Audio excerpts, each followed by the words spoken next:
join the Discord. Ah! That's fake, right? No, that's real. You eat so much. You eat so much food. Please, not again.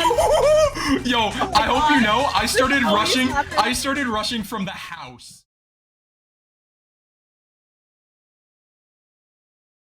In Forsaken, there are characters, and one of those characters is Noli.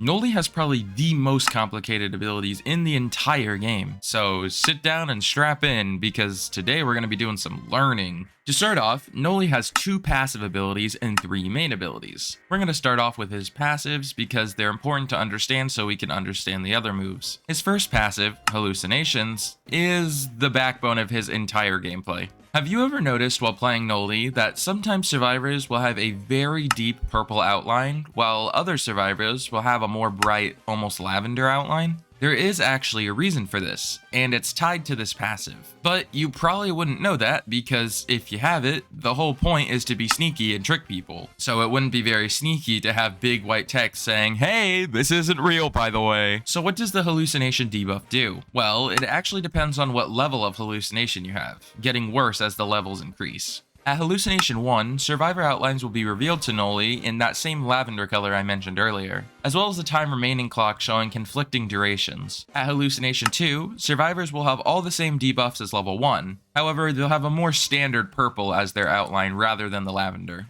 During Hallucination 2, survivors will start seeing fake resources for them, such as pizzas, dispensers, spawn protection shields. These effects will actually change based on what survivors are on your team. For example, if there's no Dusakar on your team, then no fake shields will spawn. These fake resources will actually match the skin of its originator, making it just that extra bit easier to fall for it if you're not paying attention. Of course, these tools won't actually help you.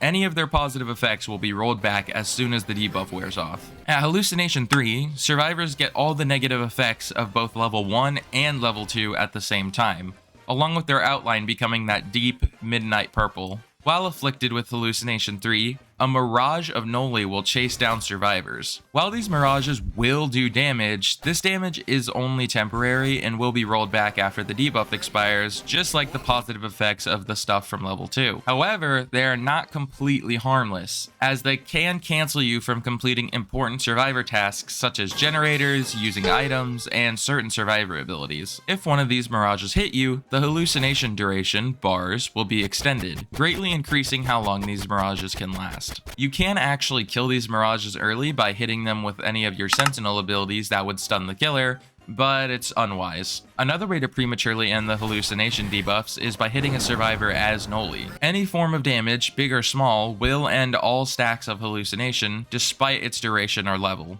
And that's it for his first passive.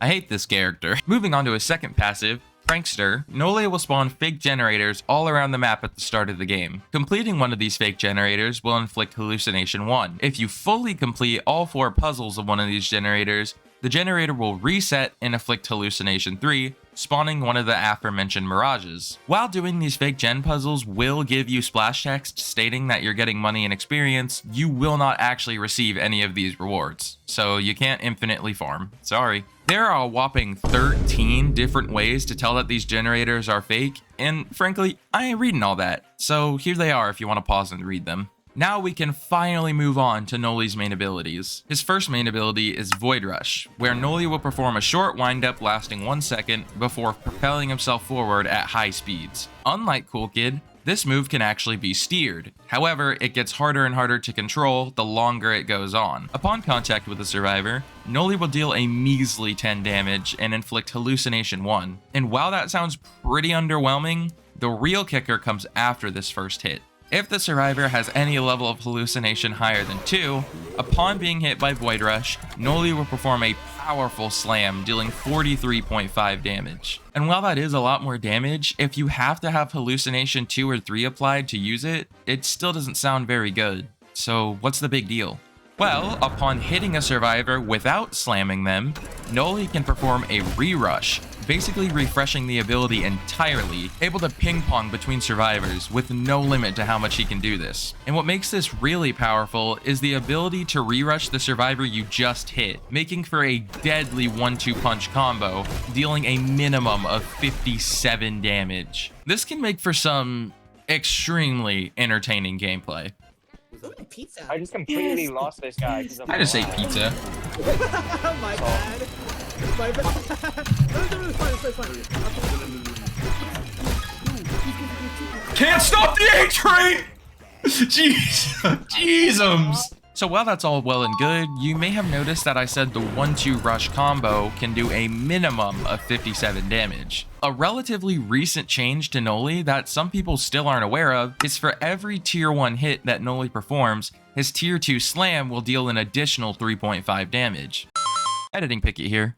I never actually clarified in my original script, but I decided to put Noli's different void rushes into tiers. Tier 1 is the first 10 damage primer hit, Tier 2 is the 43.5 damage slam, and Tier 3 is the full 57 damage combo. Okay, sorry, back to the guide.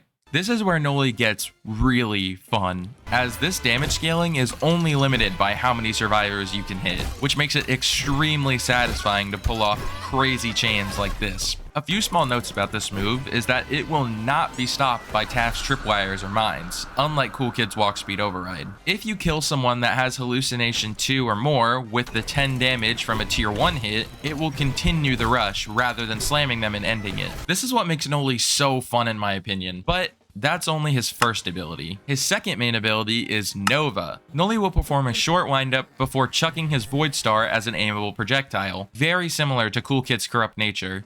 Can you tell that Cool Kid and Noli are very similar characters yet? Upon hitting a surface, the Nova will explode and pull any nearby survivors towards the center while dealing 15 damage. However, while it's traveling through the air, you can actually press E again to manually detonate it, which makes Nova extremely powerful if you have good timing. However, do note that the manual detonation, as well as aiming for the floor, will reduce its hitbox size and pull force. For Noli's third and final ability, we have Observation. Observation is not even called Observation, it's called Observant, and yes, I'm gonna call it that for the rest of the video, I'm sorry. The only ability in the game at the moment that straight up allows teleportation. However, you can only teleport to generators, and you can't teleport to any generators within 50 studs of you. Not only does Observation let you teleport to generators, it also applies hallucination, the level of which depends on how close the survivor is, meaning the hallucinations actually get worse the further away you are. Noli will receive a small bit of stun protection upon teleporting, so trying to stun him as soon as he teleports is not a good idea. And that just about covers Noli's basics.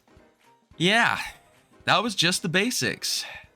This character has a lot going on, but regardless of that, I still really enjoy playing Noli, and I think that comes down to his gameplay.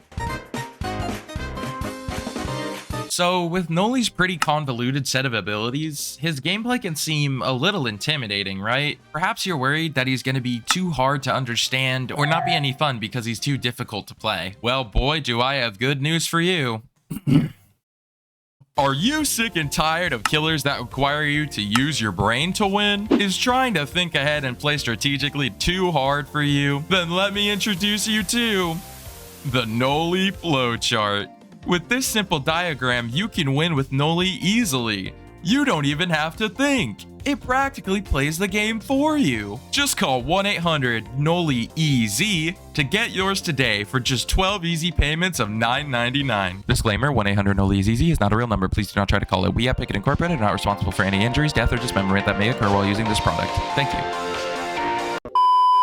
Okay, in all seriousness, Noli is extremely rinse and repeat in his gameplay. There are really only two distinct options when playing Noli. You can either start off a chase normally like any other survivor, or you can just randomly teleport to any old generator using Observation, which actually isn't a horrible idea. But first, let's talk about what to do when you're starting a regular chase. Starting off, you have two distinct options. You can either A, use Nova, or B, use Void Rush. If you're going with option A, you're going to want to try to use Nova when survivors are relatively close to you and when they're out of stamina, as it's way easier to hit them if they're standing still, and the pull effect will almost guarantee an M1 afterwards so long as you're close to the survivor, dealing 40 damage, which is nothing to scoff at. And after you've done that, just restart the cycle. However, you can also pick option B, Void Rush. Now, if you connect your Void Rush, you now have two options. You can either go straight for the tier 3 and secure 57 damage, or if there's other survivors around, you can attempt to ping pong off of them and rack up scaling damage, then go for the tier 3 slam. And that's really all there is to it. Void Rush, and once you connect, look around. If there's no other survivors, go for the tier 3. If there are survivors, try to ping pong off of them, and then go for the tier 3. Rinse and repeat. Again. The really nice thing about this flowchart is you can kind of alternate between the two every time your abilities are on cooldown, giving you nice coverage almost constantly. Nova's on cooldown, option A.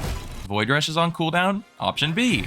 It's as simple as that. But where does observation come into all this? Well, once again, you have two distinct options. You can use it to teleport to people and go straight into chase before just resuming option A and B, or you can go straight for Void Rush and try to get long distance slams to secure 43.5 damage to start off chase, and then just, again, resume option A and B. Neither one is a bad option. I mean, teleporting on top of people can start off a chase pretty quickly, and teleporting away from people to secure a Void Rush gets some solid starting damage. And that's basically how you play Noli. Literally just rinse and repeat the Nova M1 combo and spam tier 3s as much as possible, and you can win pretty easily. I really like Noli. He's extremely fun to play in my opinion, and is probably the killer I enjoy playing the most when I don't have the energy to take the game seriously. And despite his gimmicky flowchart, he actually does have some pretty decent tech.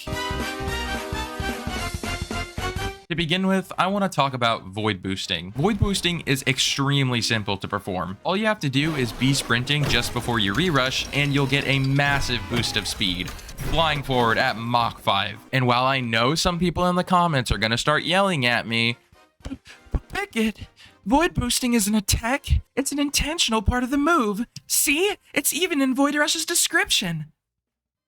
I don't know why I turned into Deku. My retort to that is, I don't care. So few people know that it's an intentional feature that I'm classifying it as a special technique anyways.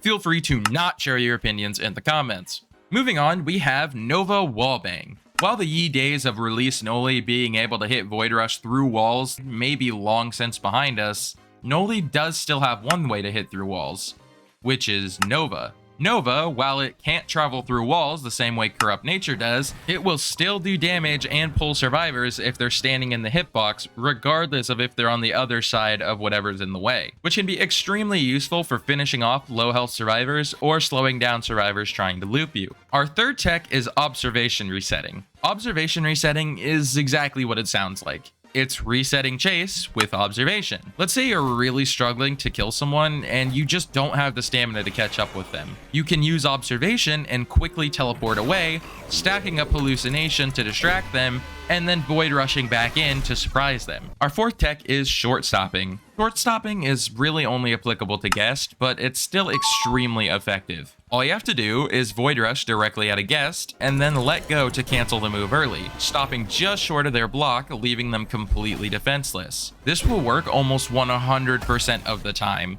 If you do this while at close range, a lot of guest players will panic and try to block the void rush that you just canceled. This makes Noli probably the biggest counter for guest in the entire game, and it's hilarious. And that's just about it for Noli's tech. So we're moving on to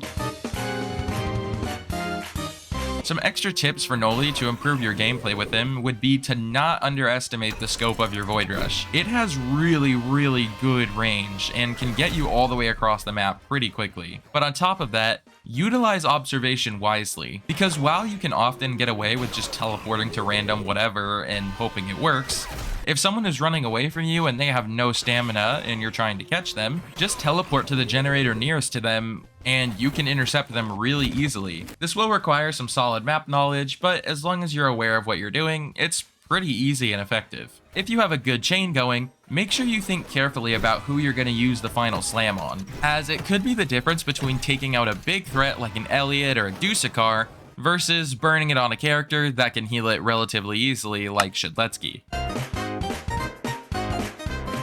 In conclusion, Noli can appear intimidating at face value, but despite his very complicated set of abilities, He's actually really fun once you start using him. I really hope this guide helped you understand Noli better. Hell, it actually helped me understand Noli better from researching this guide. But with all that being said, I'm pretty tired, so I'm gonna go take a nap.